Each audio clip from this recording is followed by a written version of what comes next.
আল্লাহ বলবেন ইখসাউ ফিহা ওয়ালা তুকাল্লিমুন। আল্লাহ বলবে লাঞ্ছিত অবস্থায় জাহান্নামে থাক, কোনো কথা বলবি না। তাদেরকে পানি দেওয়া হবে, ওই পানির মধ্যে লোহার কাঁটা থাকবে।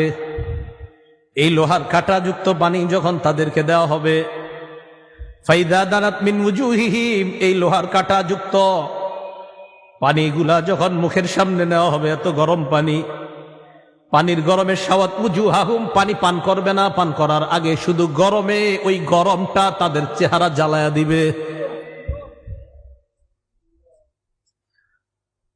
ওয়াকাত্তাত মা ফি বুতুনিহিম, পান করার আগে পেটের নারী বুড়িগুলা সব ঝলসে দিবে। পানি পান করার আগে গরমেই তাদের এই অবস্থা হবে, পেটের নারী বুড়িগুলা ঝলসে দিবে। ফায়াকুলুনা, এক পর্যায়ে একে অপরকে বলবে উদউ খাজানাতা জাহান্নাম, জাহান্নামের প্রহরীদেরকে ডাক দাও, জাহান্নামের রক্ষীদেরকে ডাক দাও। জাহান্নামের রক্ষী ফেরেশতারা বলবে, বলো কি বলবা? বলবে আর সহ্য করতে পারি না। রক্ষীরা বলবে আলাম তাকু তাতিকুম রুসুলুকুম বিল বায়িনাত, রসুলরা কি তোমাদের কাছে দাওয়াত নিয়ে আসে নাই? তারা বলবে বালা এসেছে, তো গ্রহণ কেন করো নাই? এবার তারা বলবে প্রহরীদেরকে ডাক দিয়ে লাভ নাই, উদউ মালিকা, জাহান্নামের দারোগা মালিককে ডাক দাও। ওয়ানাদাউ ইয়া মালিকুল ইয়াকদি আলাইনা রাব্বুক, জাহান্নামের দারোগা মালিককে ডাক দিবে, ডাক দিয়ে বলবে ও মালিক, আল্লাহরে বলো আল্লাহ যেন আমাদেরকে মৃত্যু দিয়ে দেয়। জাহান্নামের দারোগা মালিককে যখন তারা ডাক দিবে, মালিক তাদের ডাকে সাড়া দিবে। ইমাম আহমদ বলেন নুব্বিতু আন্না বাইনা দুআইহিম ওয়া বাইনা ইজাবাতি মালিকিন ইয়াহুম আলফা আম, হয় মালিক তাদের ডাকে সাড়া দিবে 1000 বছর পর। ডাক দিবে মালিক 1000 বছর পর, জাহান্নামের দারোগা মালিক বলবে বলো কি বলবা? 1000 বছর পর বলবে কি বলবা বলো। আল্লাহ আমাদেরকে হেফাজত করেন। তারা বলবে আল্লাহরে বলো আল্লাহ যেন আমাদেরকে মরণ দিয়ে দেয় জাহান্নামে। মালিক বলবে ইন্নাকুম মাকিসুন, চুপচাপ আযাব ভোগ করো।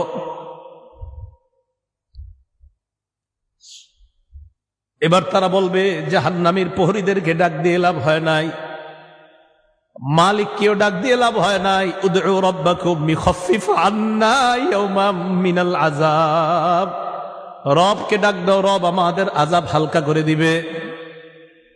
কেন না রবের চাইতে দয়ালু আর কেউ না। এবার তারা ডাক দিবে আল্লাহকে। আল্লাহকে ডাক দেওয়ার পর তারা বলবে, সূরা মুমিনুনের মধ্যে আল্লাহ বলেন রব্বানা গলাবাত আলাইনা শিকওয়াতুনা, এরা ডাক দিয়ে বলবে আল্লাহ আমাদের হতভাগ্যা, আমাদের দুর্ভাগ্য আমাদের উপর বিজয় লাভ করছে।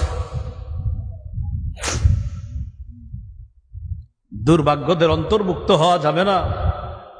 আপনি জানেন না এই আয়াতটা আমি কতবার তেলাওয়াত করি, যখন সামনে আসে আমার এই আয়াত, কি অবস্থাটা হবে। জাহান্নামীরা বলবে আল্লাহ আমাদের দুর্ভাগ্য, আমরা দুর্ভাগা হওয়ার কারণে আজকে আমাদের উপর, আমাদের এই দুর্ভাগা হওয়াটা আমাদের উপর বিজয় লাভ করছে। দুনিয়াতে আপনার কথা শুনি নাই। ওয়া কুন্না কওমান দাল্লিন, আল্লাহ আমরা ছিলাম পথভ্রষ্ট সম্প্রদায়। রব্বানা আখরিজনা মিনহা, আল্লাহ আমাদেরকে বের করে দেন না এখান থেকে। ফাইন উদনা ফাইন্না যালিমুন, আল্লাহ একবার বের করে দেখেন, আমরা যদি আর খারাপ কাজ করি আমরা জালেম, আমরা আর খারাপ কাজ করব না। এই কথা বলার পর আল্লাহ যেই জবাবটা দিবেন, আল্লাহ বলবেন ইখসাউ ফিহা ওয়ালা তুকাল্লিমুন, আল্লাহ বলবে লাঞ্ছিত অবস্থায় জাহান্নামে থাক, কোনো কথা বলবি না।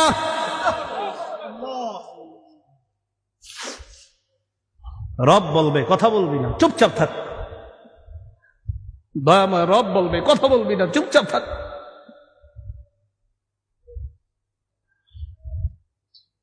আমি তোমাদেরকে কি সতর্ক করি নাই? আপনারা জানেন যে ফেরেশতারা এটা বলছেন যে আল্লাহ যখন বলবে লাঞ্ছিত অবস্থায় চুপচাপ কোনো কথা বলবি না। বহুত পেরেশানির মধ্যে পড়ে যায় আয়াত যখন পড়ি।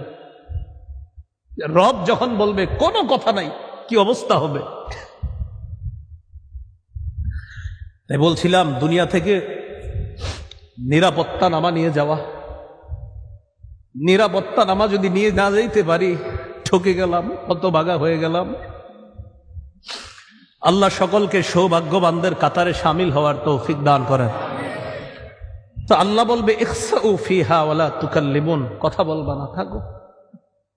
তো বলছিলাম ওই যে দরিয়ে, এই দরিয়ে নামক খাদ্য দেওয়ার পর এরপরে দেওয়া হবে কাঁটাযুক্ত খাদ্য, গুচ্ছ জাতীয় খাদ্য। গলা আটকানোর পর বলবে পানি দাও। তো পানি দিবে, পান করবে কি চেহারার সামনে নীতি, চেহারা ঝলসে যাবে, পেটের সব ঝলসে যাবে। তখন তারা ফেরেশতা ডাক দিবে, জাহান্নামের প্রহরী ডাক দিবে, মালিককে ডাক দিবে, আল্লাহকে ডাক দিবে। সবাই তো একটা একটা বলবে, প্রহরীরা বলবে রসুল আসে নাই, আর মালিক বলবে 1000 বছর পর চুপচাপ আযাব বুক করো, তাও তো একটু কথা বলবে। আল্লাহ কি বলবে দেখেন, লাঞ্ছিত অবস্থায় থাকো, কোনো কথা নাই, থাকো। রব যদি বলে কথা নাই তখন তো শেষ। তো বলছিলাম দরিহ লা ইউসমিনু ওয়ালা ইউগনি মিন জু'। কয় দরি নামক খাদ্যটা কেমন জানো? এটা পুষ্টিও যোগায় না, ক্ষুধাও নিবারণ করে না। আচ্ছা আমরা খাদ্য খাই কেন বলেন তো? হয়তো পুষ্টি বাড়ার জন্য, না হয় যেন ক্ষুধা নিবারণ হয়। আল্লাহ বলে লা ইউসমিনু, দরি নামক খাদ্য পুষ্টিও যোগাবে না, ক্ষুধাও নিবারণ করবে না। কিছু মনে করবেন না, পৃথিবীর একটা খাদ্য আছে যেই খাদ্যটা অ্যাভেলেবল মানুষ খায়, যেটা তার পুষ্টিও যোগায় না, ক্ষুধাও নিবারণ করে না। হুজুর কি এটা? মাশাআল্লাহ, ধূমপান। কি পান? ধূমপান। এটা পুষ্টিও যোগায় না, ক্ষুধাও নিবারণ করে না। বুঝা যায় দুনিয়ার ধূমপান জাহান্নামের দড়ির সাথে অনেকটা মিলে যায়। কি জি? জোরে কর না জি, সবাই শোনায় করেন, শুনতে হবে তো। আপনাদের মুসল্লি যারা আছে এগুলোর দিকেও তাকায় বলেন কি ঠিক আছে? দড়ি যেটা পুষ্টিও যোগায় না, ক্ষুধাও নিবারণ করে না। তো আমি কিন্তু বলছি না, আপনারাই বলছেন, আমি কিন্তু প্রথমে বলি নাই ধূমপান, আপনারাই বললেন এই খাদ্যটা কি? এটা পুষ্টিও যোগায় না, ক্ষুধাও নিবারণ করে না। তো আপনারা এবার মিলান এটার সাথে কোনটা মিলে। এরপরেও যদি কেউ ধূমপান করে কি করা? আল্লাহ হেফাজত করেন। তাহলে দরি নামক খাদ্য পুষ্টিও যোগায় না, ক্ষুধাও নিবারণ করে না। তো আমরা দেখছি যে এটার সাথে একটা খাদ্যের মিল আছে। আর আমি মাঝে মাঝে অবাক হই, ধূমপানের প্যাকেটের মধ্যে লেখা থাকে ধূমপান মৃত্যু ঘটায়। লেখা আছে, মনে করেন লেখা আছে মৃত্যু ঘটায়, মানে আমি দেখতেছি লেখা মৃত্যু ঘটায়, এরপরেও টান দিতেছি, মানে কি? আল্লাহ আমাদের সকলকে এই দুনিয়াতে থাকতেই আমি আপনি সহ আমরা সবাই যেন একদম কবর থেকেই নিরাপদ হয়ে যেন আমরা কিয়ামতের মাঠে গিয়ে রহমতের চাদরে ঢেকে যেন আল্লাহ আমাদেরকে পুলসিরাত পার করে দেয়। তাহলে এতক্ষণ জানলাম আমরা এমন কিছু চেহারা, যেই চেহারাগুলা নিচে থাকবে, যেই চেহারাগুলার ভয়ঙ্কর অবস্থা হবে, জাহান্নামে যাবে, এরকম এরকম হবে। এবার আল্লাহ কি বলে দেখেন, কিছু চেহারা থাকবে নেয়ামতে পরিপূর্ণ। আলহামদুলিল্লাহ, আল্লাহ আপনি আমাদেরকে ওই চেহারাওয়ালা বানায়া দেন। লিসাইহা রাদিয়া, আগের চেহারাওয়ালাদেরকেও আল্লাহ বলছে দুনিয়ার মধ্যে তারা গুনাহের কাজ করছে, কষ্ট করার কারণে কিয়ামতের ময়দানে তারা ক্লান্ত। এবার কি বলে দেখেন, লিসাইহা, তারা দুনিয়ার মধ্যে আখিরাতের কর্ম করার চেষ্টা করছে, এই চেষ্টা করার কারণে রাদিয়া, কিয়ামতের ময়দানে তারা সন্তুষ্ট হয়ে যাবে। তাহলে আগের দল দুনিয়াতে খারাপ কর্ম করার কারণে ক্লান্ত, আর পরের দল দুনিয়াতে কর্ম করছে, কষ্ট করছে, বাকি তারা সন্তুষ্ট। তাহলে আগের দল কিয়ামতে ক্লান্ত, অসন্তুষ্ট, আর পরের দল লিসাইহা, দুনিয়াতে কর্ম করেছে, কষ্ট করেছে, বৃষ্টিতে ছাতা মাথায় দিয়ে পানি এদিকে লেগেছে সেদিকে লেগেছে, মসজিদে কষ্ট করে গিয়েছে। তাহলে ওরাও কষ্ট করেছে, তারাও কষ্ট করেছে। আল্লাহ বলে রাদিয়া, দ্বিতীয় শ্রেণীর কষ্ট যারা করেছে, কিয়ামতের ময়দানে এই চেহারাগুলা দেখলেই বুঝবা তারা সন্তুষ্ট। আর কি ফি জান্নাতিন আলিয়া, তারা থাকবে নিরাপদ জান্নাতে, শান্তির জান্নাতে, চিরস্থায়ী চির সুখের জান্নাতে থাকবে, আলিশান জান্নাতের মধ্যে থাকবে। আচ্ছা আমরা যারা এখানে বসা, আমাদের যদি দেখা সাক্ষাৎটা জান্নাতে হয়, মজা কি কম হবে না বেশি? তো আমরা ভালো হয়ে যাই, চলেন সবাই, কি বলেন? ফি জান্নাতিন আলিয়া লা তাসমাউ ফিহা লাগিয়া, জান্নাতের মধ্যে জান্নাতীরা লাগিয়া শুনবে না। লাগিয়া মানে অনর্থক কথা। ইমাম বুখারী ব্যাখ্যা করেছেন 7 মাহ জান্নাতের মধ্যে জান্নাতীরা কোনো গালি গালাজ শুনতে পাবে না। দুনিয়াতে আমরা অনেক কিছু শুনছি, ইমাম সাহেবরা শোনে, খতিবরাও শোনে, মাদ্রাসার মুতামিম সাহেবরাও শোনে, কত মানুষের কত কথা শোনে। ইনশাল্লাহ হুজুররা একটু নিশ্চিত থাকেন, একটু কষ্ট করেন, জান্নাতে অন্তত এই গালিগালা শুনতে হবে না। লা তাসমাউ ফিহা লাগিয়া, জান্নাতের মধ্যে অনর্থক কোনো কথা থাকবে না, কোনো অনর্থক কথা শোনা যাবে না। কত সুন্দর কথা হবে জান্নাতে, সে আলোচনা আমি পুরোটা করছি না। সর্বশেষ জান্নাতি যেই মানুষটা, এই মানুষটা আল্লাহরে সর্বশেষ তখন যখন তাকে জান্নাত থেকে বের করবে, এবার আমার একটা আলোচনা আছে, দেখবেন লম্বা আলোচনা আছে সর্বশেষ জান্নাতির নিয়ে। তো ও যখন সর্বশেষ স্টেজে আল্লাহরে বলবে, আল্লাহ ওই যে একটা গাছ দেখা যাইতেছে, এটার কাছে আমারে নিয়ে যান, এরপরে আমি আপনার কাছে আর কিছু চাইবো না। বুখারী তো আছে, মুসলিম শরীফে লম্বা হাদিস। আল্লাহকে তুমি বারবার কইতেছো আর কিছু চাইবা না, তোমারে এক গাছের নিচে যাই, আবার তুমি আরেকটা চাও, আবার আরেকটার নিচে নেই, আবার আরেকটা চাও, এখন এটার নিচে গেল তোমারে যদি নিয়ে যাই তুমি কিছু চাইবা না? মাবুদ এটাই শেষ, আর কিছু চাবো না। তো আল্লাহ তারে নিয়ে গেছে কোথায়? জান্নাতের একদম দরজার সামনে একটা গাছ। এই গাছটা এত সুন্দর, এত নেয়ামতে পরিপূর্ণ যে আগে যতগুলা নেয়ামত আল্লাহ তারে পার করছে, ওটার কাছে আগের গুলা কিছুই না। তো সেখানে গেছে, ওয়াদা করছে আর কিছু যাবো না। যাওয়ার পর অপেক্ষা করতেছে, হঠাৎ দেখে তার কানে জান্নাতীদের আওয়াজ আসতেছে। কি আসতেছে? সূরা গশিয়া কি বলছে? জান্নাতে কোনো কি থাকবে না, গালিগালাজ থাকবে না। ওই ব্যক্তি জান্নাতীদের আওয়াজ শোনার পর বলল, এত সুন্দর আওয়াজ কিসের? আল্লাহ আমার একটু ওই আওয়াজ যারা করতেছে তাদের কাছে নিয়ে যান। তাহলে আওয়াজ কত সুন্দর হবে, কারণ তারে তো আল্লাহ একের পর এক নিয়ামত দিতেছে। তাহলে তার আওয়াজটা কত সুন্দর, নিয়ামতে পরিপূর্ণ আওয়াজ। মানে আমি চিন্তা করি হাদিসে যে জান্নাতীদের আওয়াজটাও কত চমৎকার হবে। ওই ব্যক্তিরা আল্লাহ বলবে, আরে দেখ ঠিক আছে, 10 দুনিয়ার সমপরিমাণ এই যে আওয়াজ, যত সুন্দর ফুলের বাগান, ফলের বাগান, এই জাতীয় 10 দুনিয়ার সমপরিমাণ একটা বাগানের মালিক তোমাকে বানায় দিলাম। একটা আলিশান জান্নাতের বাগান, মানে আলিশান জান্নাত। এই জান্নাত মানে প্রাসাদ, রাজ প্রাসাদের মালিক বানায়া দিলাম। তো আল্লাহ বলেন, লা তাসমাউ ফিহা লাগিয়া, যেই চেহারাগুলা সন্তুষ্ট চিত্তে তাদেরকে দেখবা, তারা জান্নাতের মধ্যে কোনো গালিগালাজ শুনবে না। লা তাসমাউ ফিহা লাগিয়া ফিহা আইনুন জারিয়া, সেখানে তাদের জন্য থাকবে প্রবাহমান ঝর্ণা, যেই ঝর্ণা থেকে দুধের নহর প্রবাহিত হবে, মধুর নহর প্রবাহিত হবে। হাদিসের মধ্যে আসছে, রাসূল বলেন, তুফাজ্জারু আনহারুল জান্নাহ মিন তাহতি তিলাল আও মিন তাহতি জিবালিল মিসকি, কয় মেশক আম্বর থেকে জান্নাতের নহরগুলা জান্নাতীদের বালাখানার নিচ দিয়ে প্রবাহিত হবে। কক্সবাজার দেখলে মন চায়নি মাঝে মাঝে, টাকা পয়সা তো কম, মন চায় কিন্তু আপনাদের সবার, কিন্তু যে হুজুর ওই জায়গায় গেলে গুনাহ হয়, কেমনে যাবো? এ যায় না, দরকার নেই।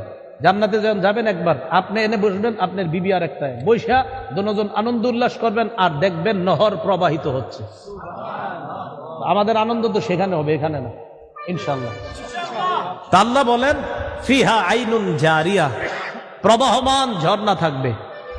ফিহা সুরুরুম মারফুআ, সেখানে উঁচু উঁচু পালং খাট বিছানো থাকবে, হযরত যেন সেখানে আরাম করতে পারে। কেমন উঁচু? তাফসীরের কিতাবের মধ্যে আসছে, এর খাটগুলা এমন উঁচু থাকবে, ইজা আরাদা ওয়ালিয়ুল্লাহি আইয়াজলিসা আলা তিলকা সুরুরি তাওয়াদাআত লাহু, আল্লাহর বন্ধুরা, আল্লাহর অলিগণ যখন ওই খাটের মধ্যে উঠতে চাইবে, খাট তো উঁচু, খাট তার জন্য নত হয়ে যাবে, জি হযরত আসেন আমার মধ্যে বসেন।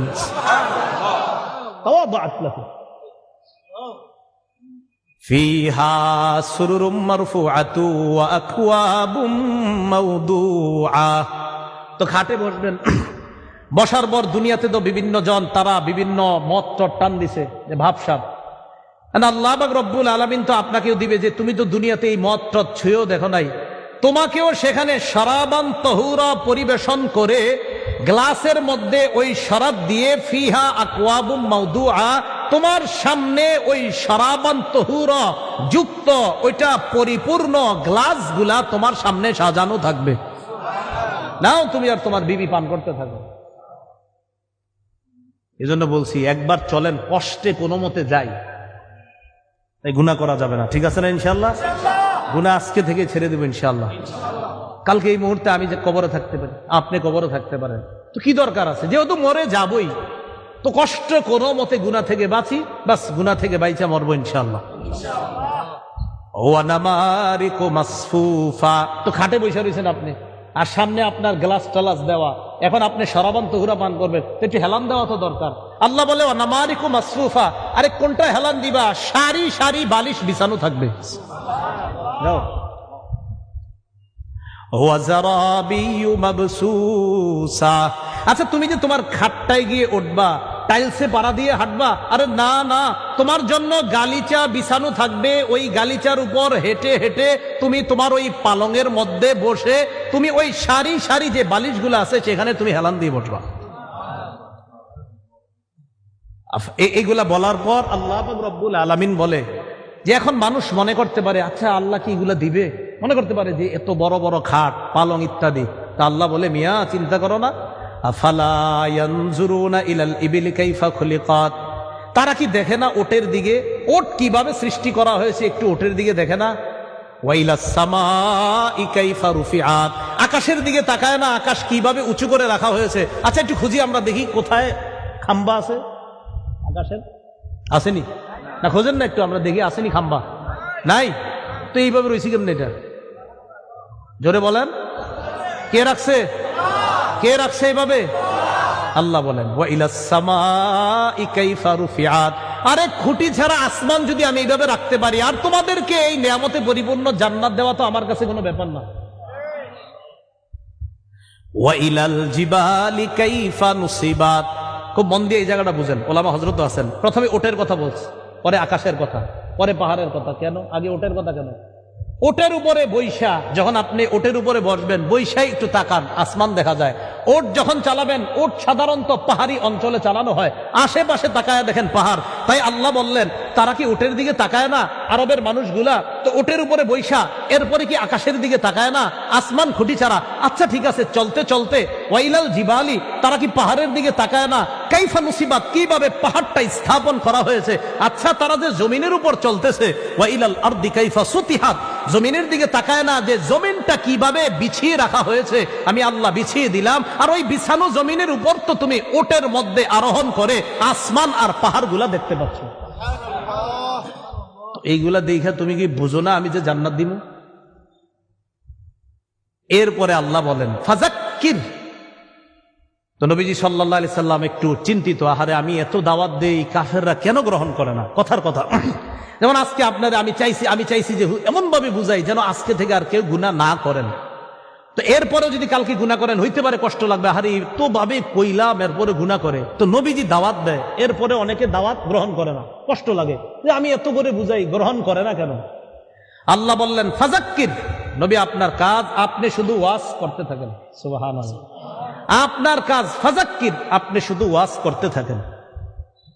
ইন্নামা আনতা মুযাক্কির, আপনি উপদেশ দিতে থাকেন, আপনি ওয়াজ করতে থাকেন, আপনি শুধু ওয়াজকারী, শুধু উপদেশ দাতা। লাস্তা আলাইহিম বিমুসাইতির, আপনি তাদেরকে জোর করে কিছু মানাবেন আমি এই জন্য আপনার পাঠাই নেই। আপনার কাজ শুধু বলা, গ্রহণ করবে না না করবে এটা আপনার দায়িত্ব না, আপনি শুধু ওয়াজ করার কাজ। লাস্তা আলাইহিম বিমুসাইতির, আপনি তাদের উপর নিয়ন্ত্রক নন, আপনি তাদের উপর বাধ্য না, তারা গ্রহণ করতেই হবে। আপনার কাজ ওয়াজ করা। বলেন আপনার কাজ কি? তো এখন যদি এই যুগে কেউ বলেন হুজুর এত ওয়াজ করেন কি লাভ, এত ওয়াজ করেন আসেনি, আমাদের কাজ কি শুধু পৌঁছায় দেওয়া? খতিব সাহেবের কাজ কি শুধু? আর দোয়া করা। হ্যাঁ, দোয়া করা যে আল্লাহ কবুল যেন করে, আল্লাহ মানুষগুলা যেন কথাগুলা মানে, আল্লাহ মানুষগুলা যেন কথাগুলা মানে, বাস এতটুকু কাজ। বাকি হেদায়েত সে পাবে না না পাবে এটা আল্লাহ জানে। তো আল্লাহ বলেন ইল্লা মান তাওয়াল্লা ওয়া কাফার, যে ব্যক্তি আপনার দাওয়াত গ্রহণ না করে মুখ ফিরিয়ে নিবে, ওয়া কাফার আর কুফরি করবে, ফায়ুআযযিবুহুল্লাহুল আযাবাল আকবার, আল্লাহ তাকে বড় আযাব দিবে, বড় শাস্তি দিবে। ইন্না ইলাইনা ইয়াবাহুম, তাদের সবাইকে জানায়া দেন আমার কাছেই সকলে ফিরে আসতে হবে।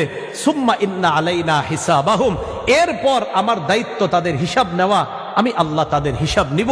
মনে রাখবেন ভাই, রাসূলুল্লাহ সাল্লাল্লাহু আলাইহি ওয়াসাল্লাম বলেন মান হুসিবা উযযিবা, হিসাব যদি পুঙ্খানুপুঙ্খানু নিয়ে নেওয়াই হয় শাস্তি থেকে কেউ রেহাই পাবে না। আল্লাহ আমাদের সকলকে সূরা গাশিয়ার যে কথাগুলা, মূল কথাগুলা, আমাদের আজকের মূল আলোচনা যেটা জানলাম, সূরা গাশিয়ায় আমরা মোটামুটি ভাবে বিস্তারিতভাবে দুই শ্রেণীর কথা জানলাম। এক শ্রেণী জাহান্নামী, আরেক শ্রেণী জান্নাতি। জাহান্নামীদের চেহারাগুলা বড় ভয়ঙ্কর পরিস্থিতির সম্মুখীন হবে, জান্নাতীদের চেহারাগুলা বড় হাস্যোজ্জ্বল হয়ে যাবে। জাহান্নামীরা দরি নামক ভয়ঙ্কর এক খাদ্যের সম্মুখীন হবে, জান্নাতীরা আলিশান জান্নাতে প্রবেশ করে শরাবান তাহুরা সহ বিভিন্ন নেয়ামতের সম্মুখীন হবে। আল্লাহ আমাদের সকলকে সৌভাগ্যবান তথা জান্নাতীদের অন্তর্ভুক্ত যেন দুনিয়াতে থেকেই নামটা লিখিয়ে যেতে পারি, আল্লাহ তৌফিক দান করেন। সর্বশেষ আমাদের সকলের সাক্ষাৎ যেন আল্লাহ আবার জান্নাতে করিয়ে দেয়। আল্লাহ আমাদের সকলকে কবুল করে নেন। আমিন। আখিরু দাওয়ানা আনিল হামদুলিল্লাহি রাব্বিল আলামিন।